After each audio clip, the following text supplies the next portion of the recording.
let me do one thing before we get started.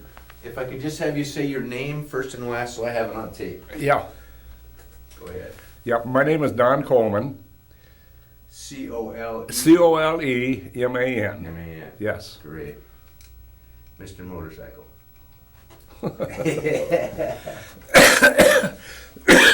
So you said there were 4 boys?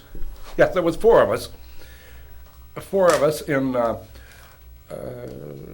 Nome, and the winter came, and we left Nome and headed south. Just a second here. So where did you fit in the? Are you the youngest, oldest? I'm one of 2 boys in my family. Boys. Yes.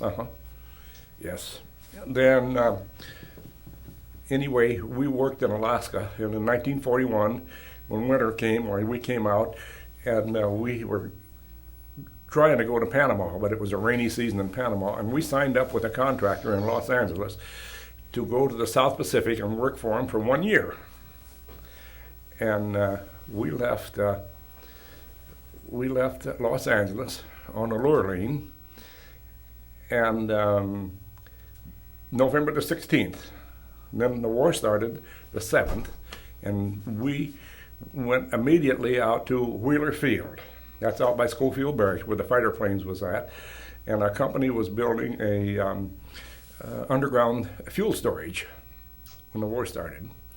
And we were living right alongside Wheeler Field in a tent city.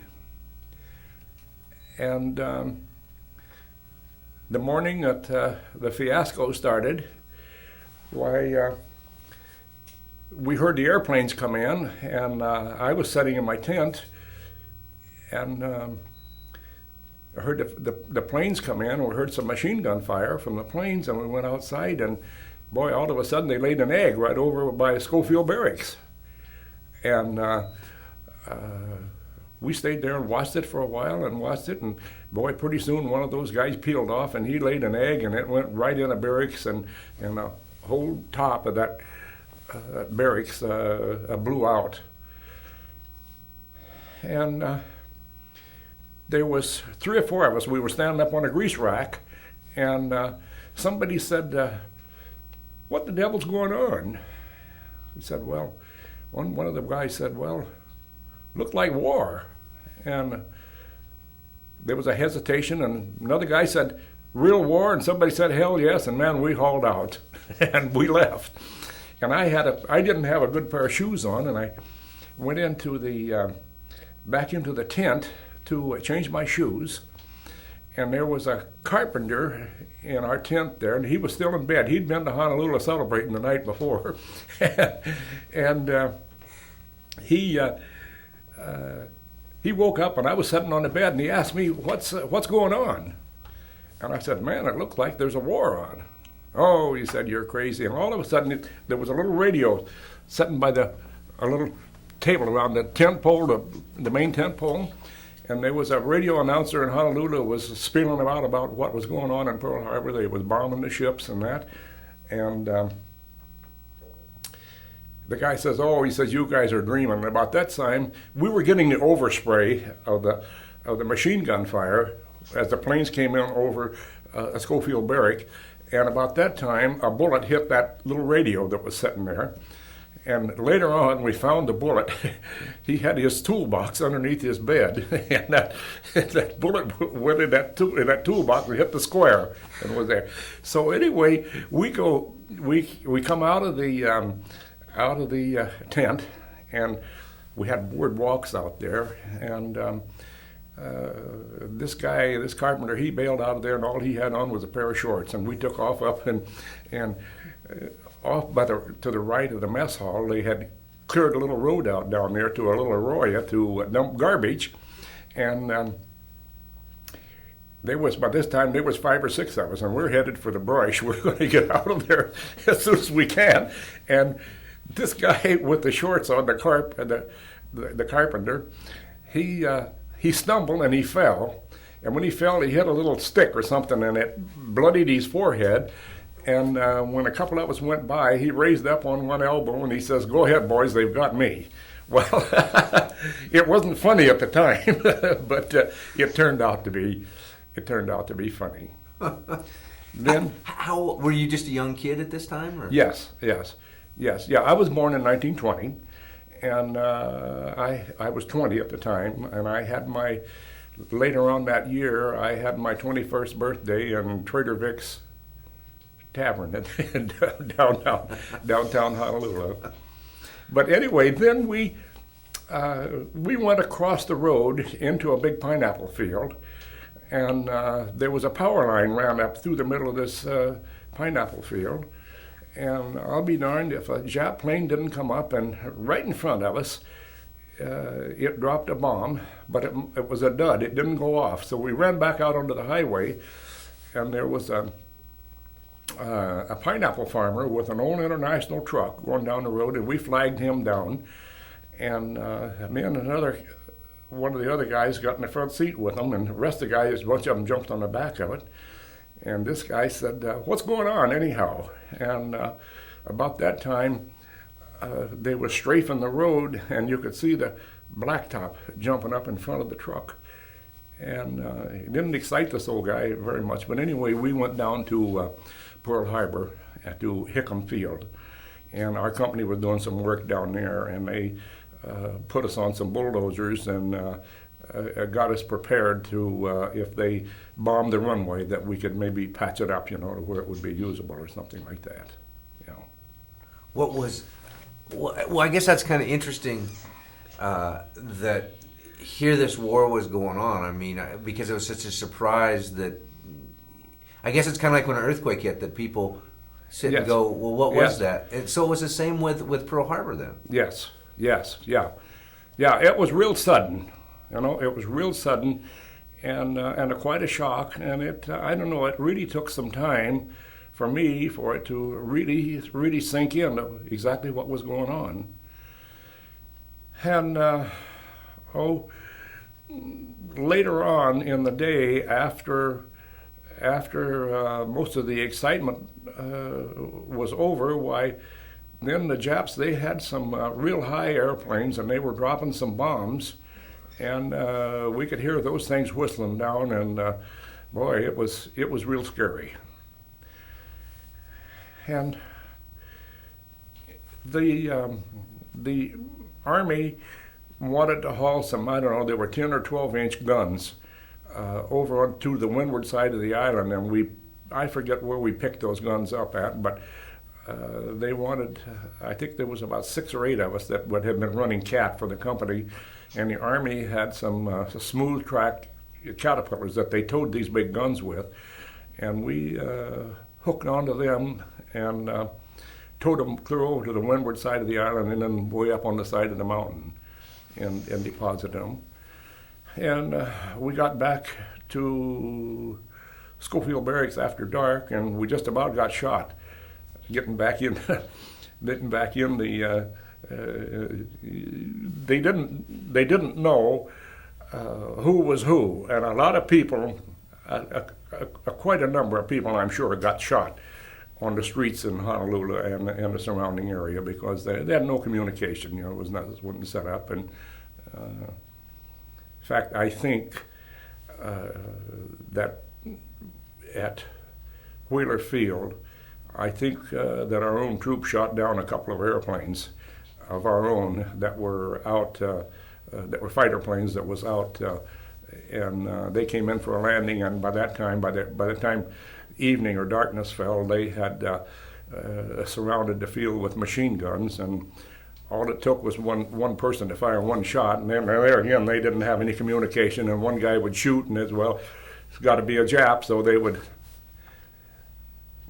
put the lead to him, And, I would imagine, because you got a bunch of pretty young kids that are serving and not really planning to be in war, and then all of a sudden instantly in it, and the panic that must have yes, anything that moved, you were gonna. Yes, yeah. What Yeah. now? Had you been to Pearl? So your construction company was doing construction actually down in Pearl Harbor also. Oh yes. So you'd been to Pearl prior to the attack. Oh yes. So what was it? Because I mean, we see the newsreels of it, but as a young 20-year-old kid going down there and seeing Pearl Harbor after or during the attack, what do you remember? What that was like? Well, it was scary, but I don't know how you would describe it. Right after we got done with the gun emplacement, putting those guns over on the side by our company, they had bombed. Hickam Field was not the international airport at that time. It was strictly the Air Corps. It was a military air base, and they had a big hangar there. And they had bombed this hangar, and there was numerous airplanes in this hangar. And we took, the buildings were kind of still standing, and we took bulldozers and went in there and just pushed those airplanes all out in a pile, and then they hauled them off. Wow. You know. Huh. Was in Pearl, was the sky just full of smoke or Well, does damage just get done and it's just done? Or yes, it was. Yes. Then the next thing, kind of as I recall, they had to do something with all of these bodies. The harbor was alive, floating with bodies, and it was all around Pearl City and over there picking these bodies up. And they took what is the National Cemetery there, Punch Bowl. The Punch Bowl. We took a bulldozer up to the Punch Bowl. It was just nothing but it was a jungle up there. It was a crater, and we took a bulldozer up there and cleared a lot of that brush out of there and just dug big trenches in there, and we buried those people. They were. Boy, that had to be hard. Yeah. Yes, but it was something that had to be done, you know. And I don't know what I think. I probably went for 8 or 10 days and never saw a bed. You know, we were doing one thing and then another, and of course it was blackout, and boy, you had to be careful at night, or you're awful easy to draw some fire. You know? Did you have, because Hawaii's kind of an interesting place because you had all these Japanese people living there. Did you have Japanese people working with your construction company? No, there were no Japanese people working for our company. No. So you didn't have to face that. Yeah, the name of this company was Hawaiian Constructors, and I understand that they were a consortium of engineers from the States, Morrison, Knudsen, and some of the big companies that was doing cost-plus work for the government over there. Do you remember, somebody asked me this question yesterday, and I hadn't even thought about it. Do you remember how long the attack was? I mean, was it over pretty quick, or did it just go on? No, let's see. I think it started at 7 in the morning, something like that. It started about 7 in the morning, and I think that probably by 10 or 11 o'clock, it was pretty much over with. Yes. Wow. Yes. Or maybe even shorter than that. Yes. That short of time to be able to do that devastation. Yes. Yeah. Huh. Yeah. So how long did you stay you stayed with the construction company for a while? Oh, yes. I stayed for over a year. Shortly after that happened, we had signed up to work anywhere in the South Pacific, and they lined up this company had a ship, one of the old inter-island boats, called the Haleakala was the name of the boat. And they loaded this boat up with, they had a couple of Caterpillar tractors on it and a road grader. And I think about January,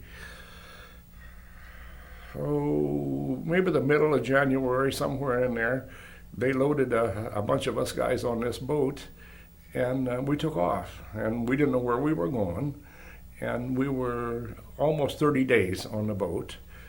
And we had a little British Corvette that was escorting us, and the boat changed every 3 minutes. We zigzagged, and at one time they told me that we were over close enough we could almost spin on the Panama Canal. And anyway, we wound up then on Canton Island. And Canton Island is just a few miles south of the equator. It's in the Phoenix group. And we landed on Canton Island and immediately started building an airport. And we had 2 runways. And this Canton Island is just the top of a crater that is sticking out of the ocean. And I think the highest point on the island above sea level was about 10 feet. And all solid coral. And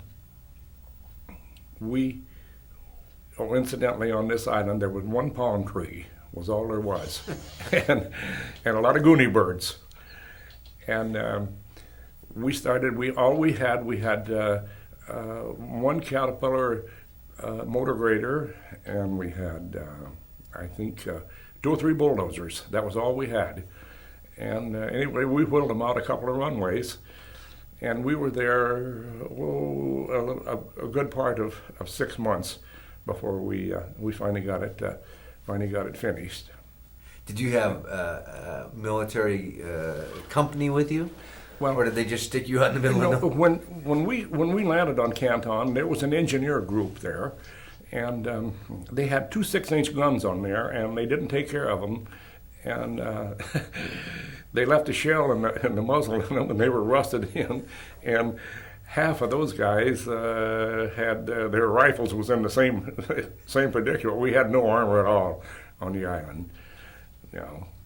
So those guys had been out there for a while. They had been there for a while, and there was a captain there in charge of them, and his wife was in Honolulu, and he had never heard anything from his wife. They had radio silence, you know, and he had never heard anything from his wife, and he was practically a wild man. And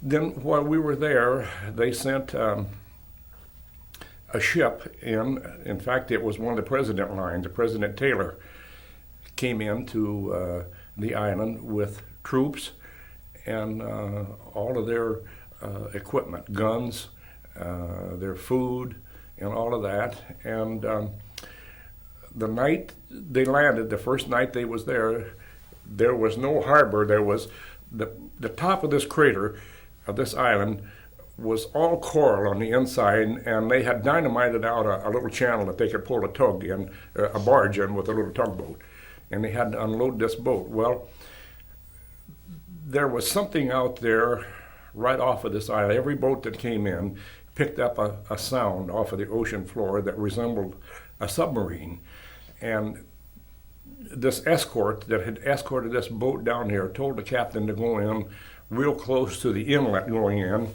and drop anchor and get out of the deep water where they thought this submarine was at. Well, he came in and dropped the anchor, and that night there was a high tide and the wind changed, and this boat swung around and went up on a coral reef. And of course it put the fire out in the boat, and it was pretty much a mess. And I think the 3rd or 4th day after it went aground, the captain committed suicide. And they sent a tugboat down from it was supposed to have been the largest tugboat in the Pacific Ocean. They sent it down there to pull this boat off, and they couldn't pull it off. And if they had, it would have sunk, because I was down in the engine room on it, and the coral reef was sticking up 8 or 10 feet right through the bottom of the boat. So these people, all of this Army personnel, their equipment was lost. They had big reefer boxes on deck with their frozen meat and their perishable stuff in it. And of course, they lost their electricity, and that all went down the drain. So all of a sudden, we were faced with another 40 or 50 men there, and very, very little rations. But for some reason, it seems like the Spam survived everything. We ate Spam. We ate Spam and canned potatoes for for months. Boy, now it sounds like you guys are just standing out, almost naked to God in the world. You talk about this island that has one palm tree. Is there any bush on it, or is it just a rock that you're on? Well, there was, as I recall, there was some little low stuff like something like sagebrush. I'm sure it wasn't sage, but. But if I flew a plane over, it sounds like I would see a bunch of people down on this little island. Well, no, there was no people on it at all. You didn't bring them, but I mean when we were there. Yeah. Yes. And incidentally, after we was there for a while, the Japs was, I forget what island. There was an island not too far away from there that they was on, and they flew over once a week to survey our progress on the island. So was that a crucial island for American planes hopping? No, Is that? Yeah, what it was a fueling stop, for an emergency fueling stop for ferrying planes to Australia. And prior to the war started, in the flying boat days, Pan American was flying to Australia, and they built a small hotel on the point of this island, and it was an emergency stop in bad weather or something, kind of a halfway place between maybe Honolulu and there.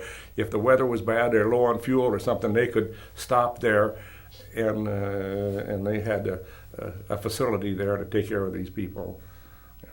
Now, when you say a hotel, was it a? Well, it wasn't a hotel. A shack. It was just a building. And it probably had a bunch of cots in it, you know what I mean, that they could put the people up for overnight or something like that. And I don't know if they must have had some kind of food facilities or something, but for some reason, I don't know, I was never in the building. I really couldn't say. But then while we were building the airport, some of the boats that came down, they were loaded with aviation gasoline in 55-gallon drums. And they lighted those in, and we picked them off of the barge and put them on a truck, and they just dumped the stuff all over the island. Just tell the driver to take it out someplace where not close to any. They didn't want to stockpile it in case they. So now you got this island. You put a runway in, and now you got little pockets of fuel all over the place. Yes. Actually, we built 2 runways. And the top of this island was small enough. If you could stand in one place, you could either throw a rock in the ocean or in a lagoon. It was real narrow. And I think it was 26 miles around the island, and there was one inlet that came into the lagoon in the middle of it. So while you were there, did you have any planes fly in or out, or was it just? Yes, there was a few. There was, every once in a while, one would stop. Yes. Huh. And this coral was all loose, and it was dead coral. And it would dry out, and then when you would run on it, it would just turn to powder. So, and we didn't have anything to surface and runway with, but up on the other end of the island, years and years ago, the Japs had came in there, and there was a little narrow gauge railroad, some railroad tracks, and they came there in sailboats years and years ago, and they loaded up this guano and hauled it to Japan, and they used it for fertilizer. Well, some of our guys got the idea that we could use that guano and haul it down and mix it in with the dead coral and water it and roll it, and it made a pretty good surface. So it worked out then? Yeah, it worked out. Yes. So how long did you stay on that island? Oh, we was there probably between 5 and 6 months. That's a long time. Yeah. I mean, out and... Boy, it was a tough go, too, I'll tell you. The food wasn't good, and one time we had a real high tide, and we had about a foot of water in our tent.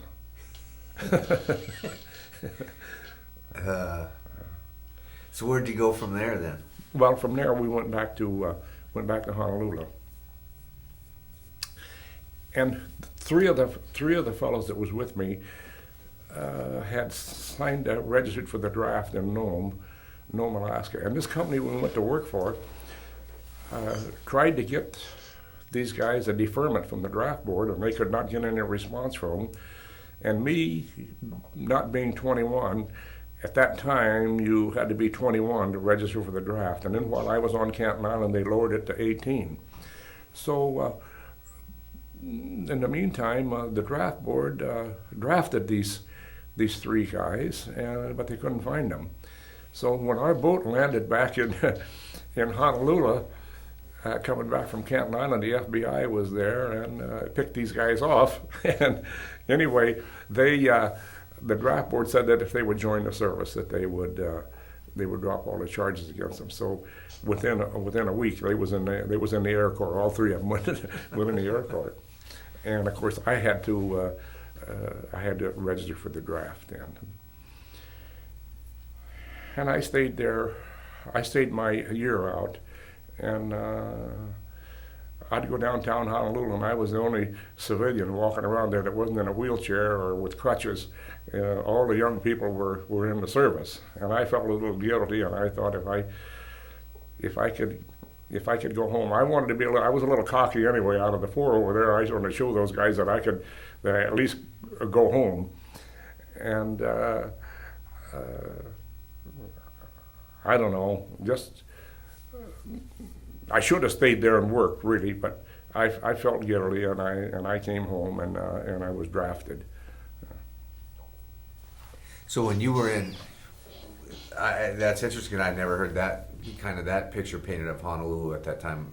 A lot of the wounded soldiers from the different places were being brought to Honolulu, so you saw wheelchairs and people. Well, no, not that so much. No, what I'm getting at was that there was no young people my age. There was a lot of elderly people and people that, well, you might say weren't fit for to go in the service. There was very, very few of us around, and everybody would look at you and wonder what kind of a freak you was because you didn't have a uniform on. Yeah. So then you came back to where did you come back to Alaska? Where you got? No, I came back. I came back on a boat and we landed in San Francisco, and then I came home, and I went to work for a contractor here, and worked. In fact, I worked on the Shelton Airport, and up until the time I was drafted. So which branch did you end up getting drafted into? Well, or did you get to choose? You didn't get to choose. You know, it's funny. A lot of these people that I worked with over there, the Navy wanted construction people, and I had a letter from the Seabees. I could have went in as a pretty high-ranking enlisted man to go in the Seabees, and I told them I wanted to come home, and before I went in, and they gave me a letter to bring to the recruiting office here, and but the day I went through the draft, the Navy, they were pretty selective. They knew exactly what they wanted, and I went in the Army, and I went to Camp Hood, Texas, and I fought the battle in Texas for a year or so before I finally went back overseas. So where the South Pacific again? Back yep. into. Mm-hmm, mm-hmm. Huh. They loaded us on a boat, and we were going to go to Europe, and we went to New York, and got on the ship, stayed overnight, and the next morning they unloaded us and shipped us back across the United States to San Francisco and sent us back to the Pacific. All that traveling and you got nowhere at that point. We went to the Philippines, and when the war ended, we were up on Blue Beach, and was in an amphibious tank battalion, and we were getting ready to invade Japan. And I can thank my lucky stars for the atomic bomb, because if they hadn't have done that, we'd have been one of the first ones to go ashore in Japan. Did you know that that's what they were preparing you for? Well, we didn't know for sure. Nobody told us, but it was so obvious that we was on this beach and we were doing nothing but practicing landings, and we had these LSTs, and They were loading these amphibious tanks. We're loading them in there, and you can put two and two together. Oh sure, yes. Huh. Yes. So what was your duty? Did you stay in construction when you got in, or they put you off doing something else in the Army? Pardon me. No, I never did get into construction while I was in the service. I wanted to, but I couldn't do it. So what they have you do? Were you infantry or? No, we was in tanks. Oh, you were a tank? We were in tanks. In Tank Destroyer Battalion in Texas, and we had a real good battalion down there, and they broke it up, and then they shipped us all around all over the country. We went to Louisiana and broke the outfit up, and we were replacements here, and we'd stay a little while, and then go someplace else, and we were replacements someplace else. And when I finally went back to the Philippines, why we was in this amphibious track outfit. So when you landed in the Philippines, did you go into action at that point, or they were still just getting you ready to go into Japan?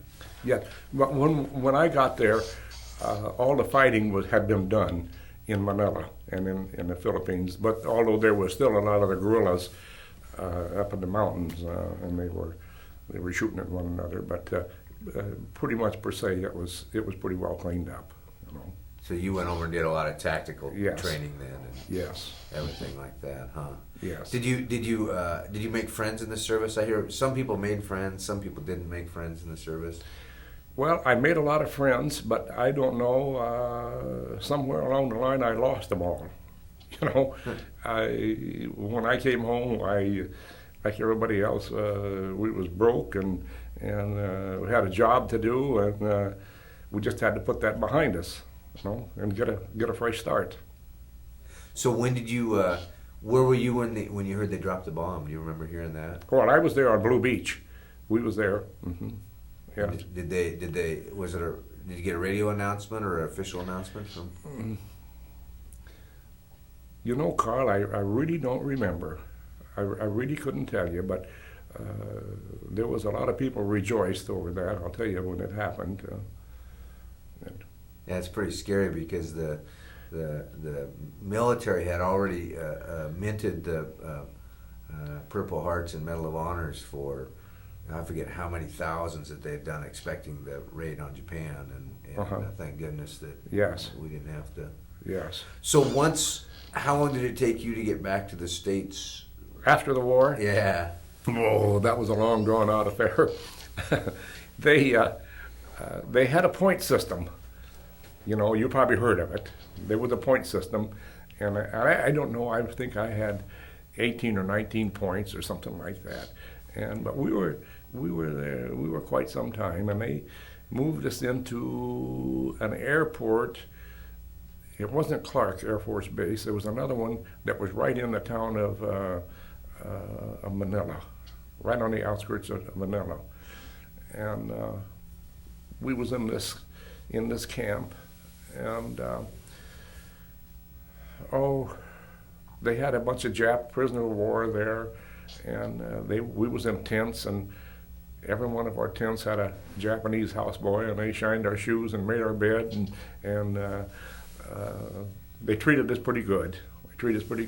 And then just before we came home, the American League and the National League All-Star baseball teams came over, and they had a beautiful big stadium in Manila.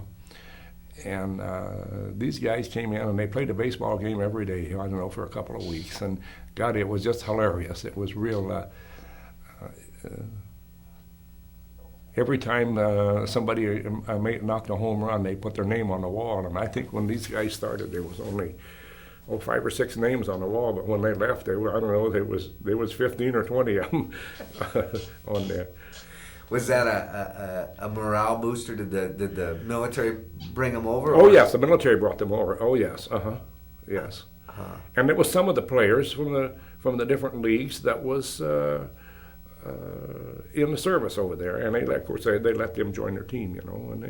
And one day they would play a serious game, and then the next day they would horse around and really put a show on. It was real entertaining. That's the kind of surreal aspect of war. I mean, the war gets done. One day the war's over, and then life is normal all of a sudden again. Here's a little Americana over there for you, a little baseball to watch. And, but yet you still have these Japanese POWs all locked up. Oh yes, yes. Oh, and the most of those guys, they were just, I don't want to say they were like us, but they weren't violent. I think they were real happy to see the thing end, you know. They hadn't been treated very good. Well, we was eating, and when we'd get done eating in the mess hall, whatever we had left on our plate, we would scrape it all off onto one plate, and it was just a whole bunch of food, and we'd take it back to the tent and give it to these guys, and oh man, it just tickled them to death. You know, we had them one little guy in our tent there. We had him there maybe 3 or 4 weeks or something like that. We had him fattened up like you can't believe. First food he saw in a long time. You know? That was your houseboy, your tent boy. Yes, our houseboy. Uh-huh. So did he speak any English? No. So you had to communicate in different ways. Yes. Because again, that's the interesting aspect of war too. That if you can break it down to an individual person versus a country, the Japs that attacked Pearl Harbor. But when you're looking face to face, I assume it's a real different experience than yes. when they're out in the woods sniping at you. And you know, the consensus was right after it started that everybody said, "Man, what fools these Japs are! When we get started, they won't last 2 months, and this thing will be over with and nothing flat." But they sure surprised a lot of people, I'll tell you. Yeah. Sure surprised a lot of people.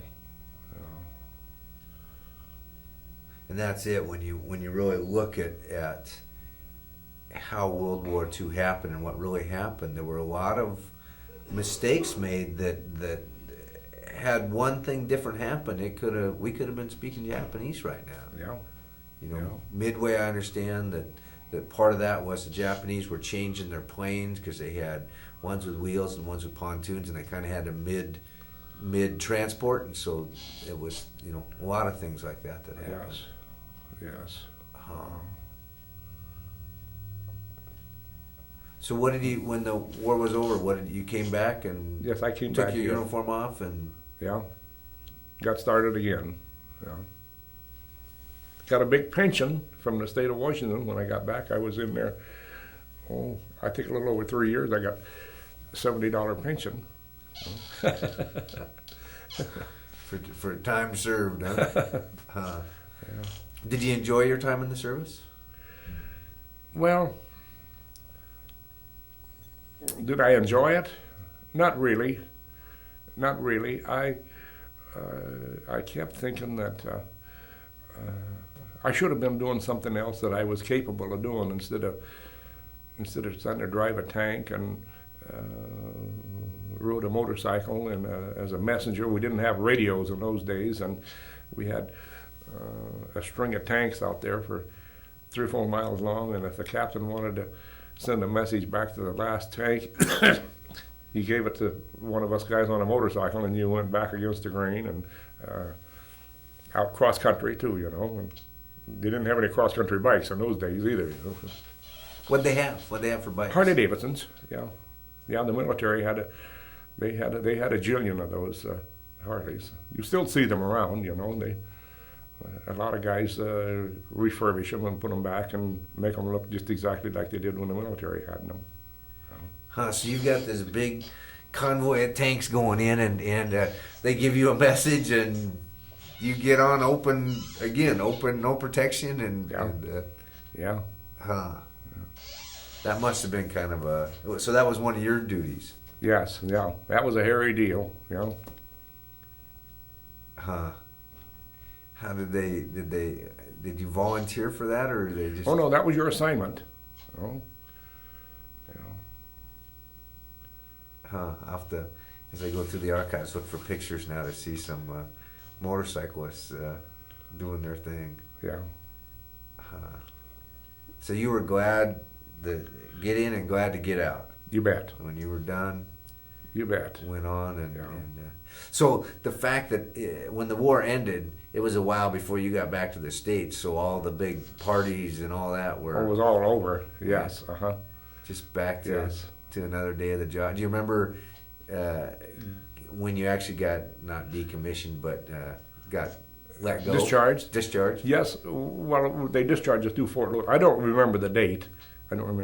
But yeah, they discharged us. We went through Fort Lewis, and they put us on a bus and sent me to Centralia. And that was it. That was it. Thank you for serving. And Yeah. So what did you do to put your life back together after the war? What was? Well, I started working construction work. Yeah. And was there work to be had at that time? Oh yes, there was work. Now you weren't married when you were in the service, right? No. You didn't Oh, get no. married until afterwards. Yeah. Yes. Yeah. Huh. Do you think that there's a message from World War II? I mean, you saw some pretty interesting pieces of it. I mean, seeing Pearl Harbor and then being over in the Philippines and seeing some of the Japanese POWs. Do you think that there's a message to be left for the kids that you and I'll never meet? Well, Carl, what do you mean? A message for the kids? Well, the history books, some people glorify war, some people disglorify war. To really understand what war is, how it affected people's lives, and the history Well, books I don't know. I can't help but think that it's very, very unnecessary. You know, I can't. Like Vietnam and these places, I don't know. It never really sunk into me what business we had over there, and what we ever accomplished. World War II was the start of it was an act of terrorism, in my opinion, and consequently, the people all got behind it 100%. There was nobody. Everybody was working for the war effort. It was something that was forced upon us, and everybody cooperated. And I don't know, all of this stuff that's went on since then just to me seems senseless, and none of it has ever,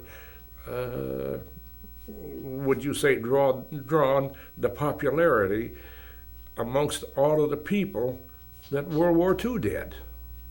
You know, hell, everybody was behind the people in World War II. I know when I was in the States,